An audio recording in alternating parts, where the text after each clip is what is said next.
Bonjour, je suis Sandra. Voici un extrait de mon prochain cours vidéo. La manche de cette version, elle est... Donc, on ne touche pas le haut du vêtement, l'épaule reste telle quelle. Par contre, on voit bien que sur le bas, comparé à la base, qui est quand même assez... qui est plus étroite au niveau du poignet. Ici, déjà, on a la création d'un poignet, donc on va pouvoir créer ce poignet. Et là, on voit qu'il y a du volume. Ce volume, il va être donné en ajoutant de la matière. Donc, du coup, on va rajouter des plis. Il va falloir redonner de la matière. Donc, pour ça, vous allez prendre le patron de votre manche. On va d'abord créer le poignet. Ça va nous permettre, en estimant le poignet, ça va nous permettre déjà de voir la hauteur, parce qu'on va raccourcir la manche et ajouter un poignet. Parce que si on ajoute le poignet directement sur cette manche-là, on va se retrouver avec la manche qui vient là et ensuite un poignet qui vient par là. C'est pas ce qu'on veut. Nous, on veut vraiment quand même avec un poignet, que le manteau arrive quand même à la même longueur. Donc du coup, on va estimer un poignet. Hop, je vais prendre ça, c'est plus simple. On va estimer un poignet ici, fini, toujours longueur finie, 8 cm. Donc là, j'ai bien mis en valeur ma valeur de couture, là, et je vais enlever donc les 8 cm au-dessus de cette valeur de couture.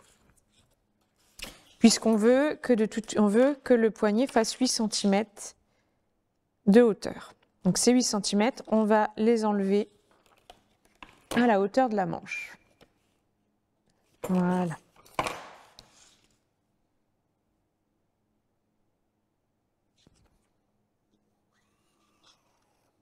Ok. Donc finalement, ici, ça va être la nouvelle hauteur de manche. Donc je vais enlever et ça va être ici le poignet de manche.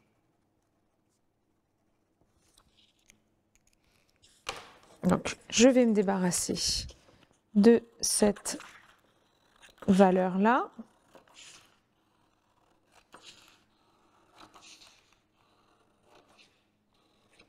Ok. Et donc cette manche, on dit en modélisme qu'on va l'éclater. Donc on va éclater le bas de cette manche. Pour ça, on va diviser, on va créer 3 fentes. Donc on va reprendre cette mesure là, on est à 34. Bon, j'imagine que donc on va diviser cette valeur là, 34 par 3. Donc 11, ça fait 11, un peu plus de 11. Donc nous, on va s'arrêter hop à 11 et 11 cm. Voilà. Donc je vais monter assez haut parce qu'en fait, on sent bien qu'on a du volume quand même. Là, on estime un peu, on estime le coude à la hauteur de le coude, généralement, il est souvent à la hauteur de la taille.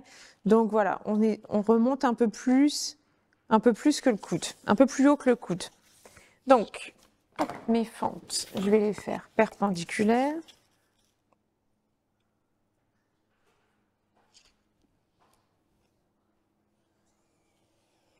Voilà. Donc, je ne vais pas aller jusque dessous la manche. Non, là, c'est pas mal. Je suis à 35 cm. On va faire des fentes donc, de 35 cm.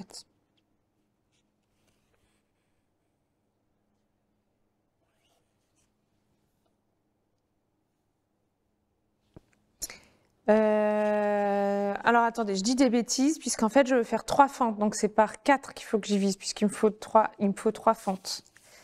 Donc 34 divisé par 4 espaces, ça nous fait donc 8,5. Donc je vais, voilà. Tac, tac. Voilà. Donc, je vais ouvrir mon patron.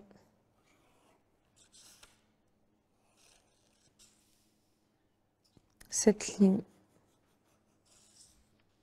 Voilà, donc moi je suis au crayon, mais vraiment si vous êtes au crayon de papier, c'est quand même, vous voyez, on peut parfois, on fait des erreurs et au crayon de papier, on peut quand même les gommer. Hop. Voilà. Donc ça, je vais venir, donc là maintenant je vais ouvrir mon patron.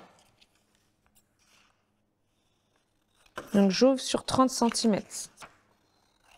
À peu près, ça tombe, c'est à peu près à la hauteur de... Je touche pas à la tête, je touche pas vraiment à ma tête de manche au niveau de mon épaule. Donc je vais éclater à peu près au niveau du dessous de bras. Si cet extrait vous a plu, retrouvez l'intégralité du cours sur artesane.com.